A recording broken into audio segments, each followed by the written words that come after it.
Good morning. We're going to explain what is gravity. Gravity is a big doubt and they don't know how it works.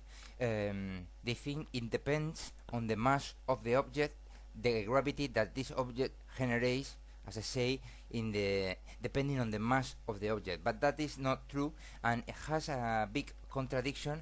That is the mechanics, the basic mechanics of work.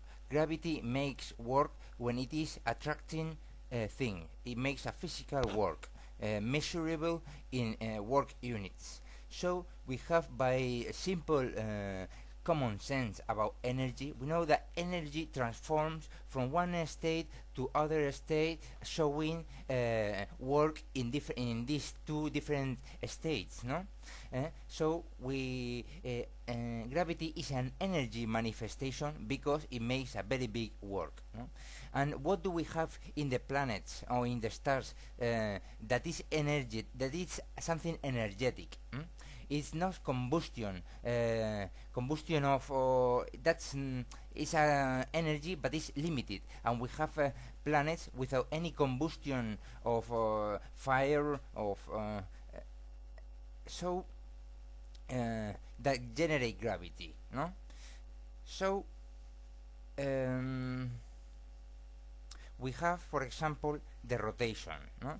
The planets are rotating around the sun, and also the planets are rotating about itself. No?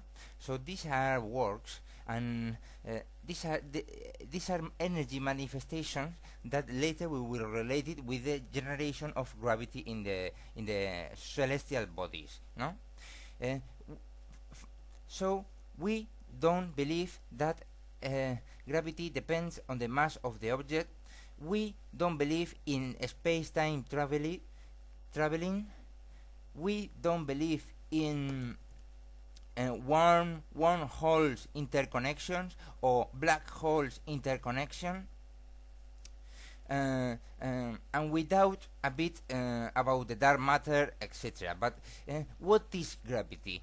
The hypothesis is that gravity is an irritation of an atom that is irritated because it lacks of electrons in the orbitals.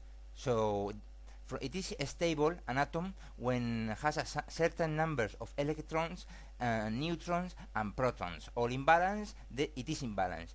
When it is irritated because it is taken out or it is putting in more electrons or taking out electrons, then this atom becomes irritated, and it is when it starts generating gravity to the surrounding atoms.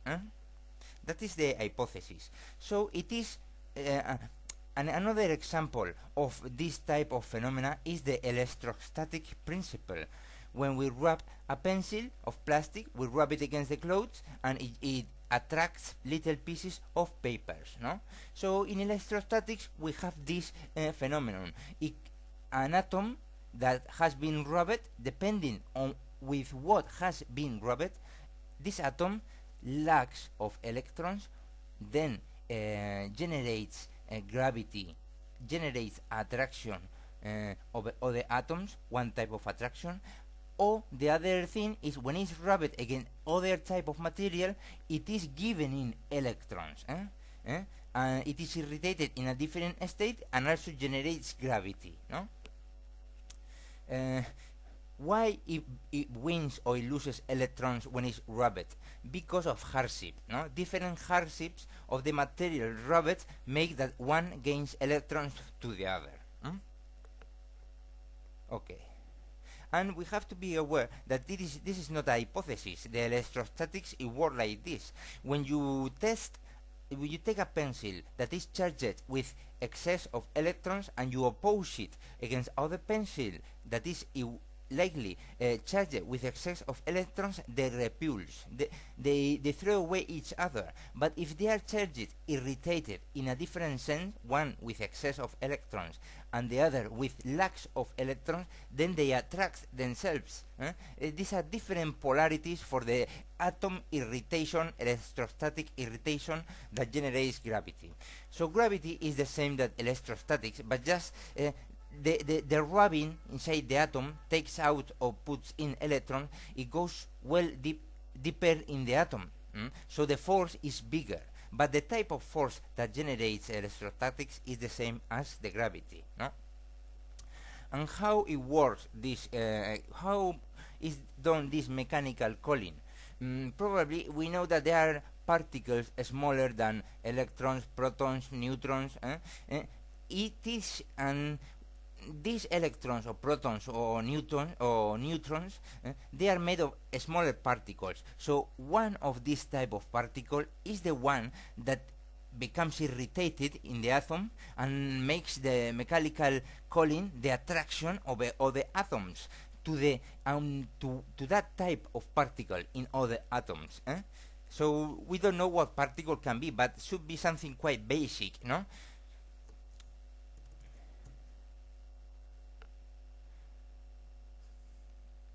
So with this we are going to explain how works gravity. Gravity is the same energy manifestation than electrostatics. We have that inside the Earth, and this is a fact, it's not a hypothesis. Inside the Earth we have an internal nucleus that is solid, and an external nucleus that is liquid or semi-liquid, and they are both quite metallic with iron, nickel, and many others. No, so what is happening in the Earth, inside the Earth, is that the internal nucleus is rubbing because it is in a different angular velocity, all from the planet rotation about itself. The planet is rotating about itself, and inside the Earth there is a rubbing with different angular speeds between the internal and the external nucleus. Because the internal is harder, because it's solid, it takes out electrons in the rubbing from the external liquid or semi-liquid nucleus. So we have that the internal nucleus solid is charged, is irritated the atoms with excess of electrons, and the external nucleus is charged with lack of electrons, and both internal and external nucleus make an attraction because of these irritated states. No, so in the surface of Earth we have that we are attracted by both type of gravities, the one generated by the internal and the one generated by the external. No.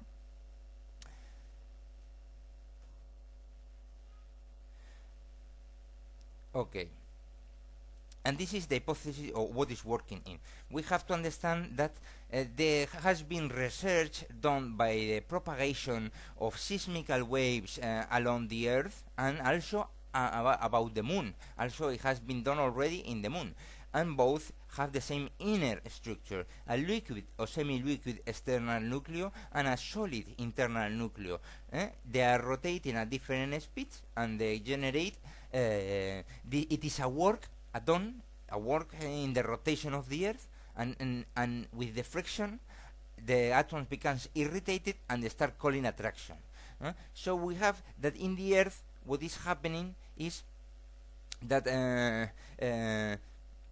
millions and millions of rounds and is charging and charging. So we have that the Earth is a body electrostatically charged quite strong, because it attracts a lot of, no. And we have to understand, for example, how it works, how it began to start generating gravity, a planet or the Moon. And we know maybe from the Big Bang or beginning theories, all started explosion and started all the celestial bodies to rotate about itself, no? And the inner part of these bodies got colder from this initial Big Bang explosion. So when it gets colder, it gets solid, and when it gets solid, it starts making a friction with the external part of the celestial body that yet it is not cold or as solid, and then it begins the friction, no? And the attraction. And then we have that the black holes are the ones, are the planet, the celestial body that are very big, at least a minimum amount of size big, or that in its internal nucleus have a very strong elements for gravity, much more strong elements than iron and nickel. We are talking about radioactive elements. In the chart of chemical chart of elements, we have to look for the atomic number elements that they are high, no, because they are going to produce more power in the gravity, no, and also in the anti-gravity that we speak a bit later. So we have that these ones that are very strong become black holes, no? They can be very strong because of the size, it has very big size, or because inside the nucleo, internal nucleo and external nucleo, inside of them, they have very strong elements with a very high atomic number, a lot of orbitals, in the manner that when it's taken out or giving in electrons, it can be irritated, these atoms, and call a lot, with a lot of strength. Okay. So, and black holes also are so strong that impose the nets, impose the galaxies around them. So we have that our solar system with the sun is rotating around the black hole of the Milky Way, no? And it's been trapped, and also the sun, maybe it had an original rotation by itself, but later it is a trap by the attraction our sun of the black hole in the Milky Way, and it starts rotating to itself. The sun starts rotating to itself, or continues the inertia of rotating to itself.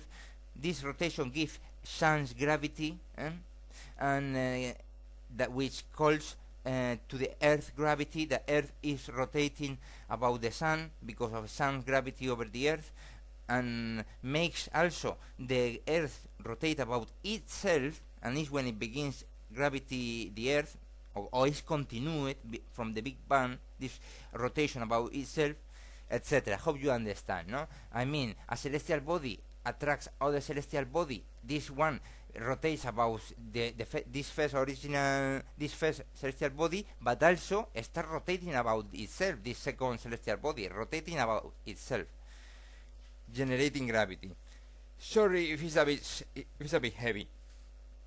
With black holes, what happens is that when the heat is bigger inside the nucleo, the heat is bigger, then the orbitals of the atoms in the external liquid or semi-liquid nucleo these orbitals become more flexible, so it can be taken out more electrons, because those orbitals have become more flexible because it is coming more heat and more heat in the black hole. Also, the more this is the black hole, the more strength it is, more heat, more electrons can give, and also more strength, more pressure in the rubbing between the internal and the external nucleo, and then bigger pressure is they can take out more electrons. So slowly it's taking more and more electrons from the internal nucleo in the black hole. The internal nucleo of the black hole celestial body that it is the black hole, it can call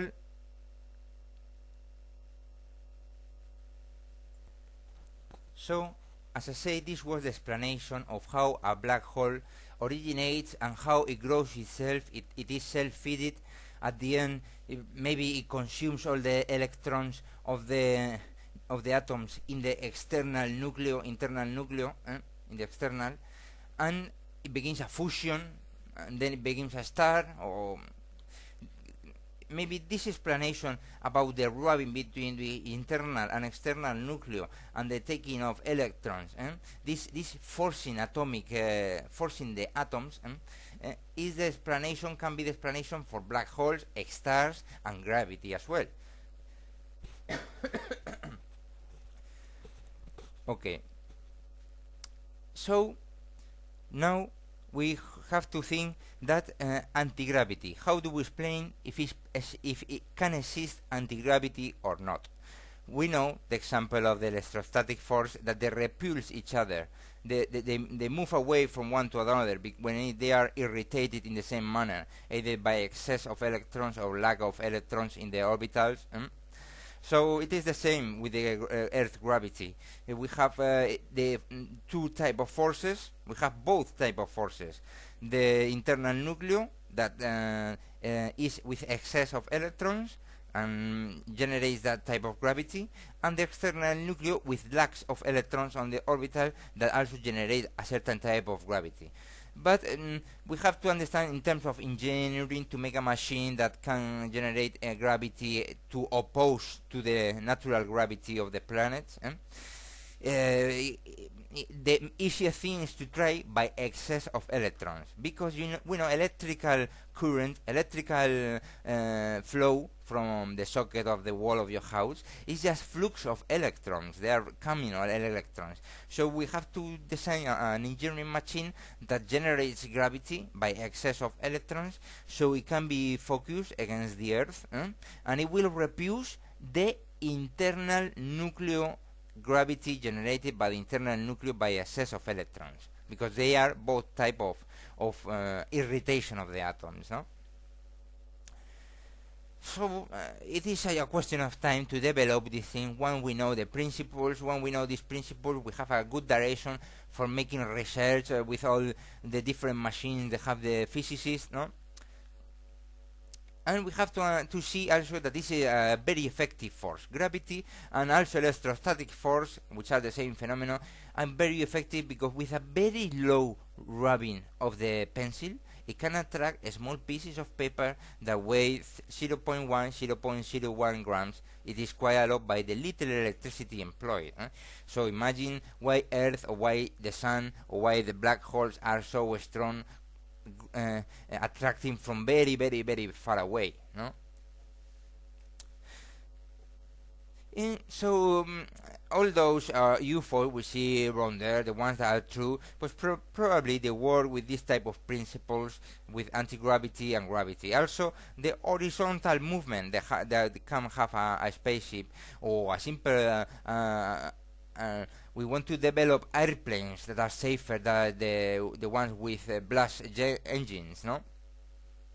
We want to develop a plane that takes us from one place to other in the world through anti-gravity, you know? That is probably simple machines, no? So for this we need to develop, for example, atomic energy that uses a closed circuit of water to generate electricity, or however it makes it. If it is without water, give electricity, so can a spaceship generate gravity, oppose against the strongest gravity of the Earth from the two gravity it has, and then come out of the atmosphere, and then travel in the space much faster with the certain type of combination of orientation of the gravity engines, no? Gravity engine that probably maybe the fuel they need is atomic fuel, with a more developing of the atomic energy generation machines, and or maybe a gravity generator can generate gravity and then give back the electrons, can generate gravity by excess of electrons, and then give back this excess of electrons to the battery, maybe, so you spend little atomic fuel or whatever fuel you use.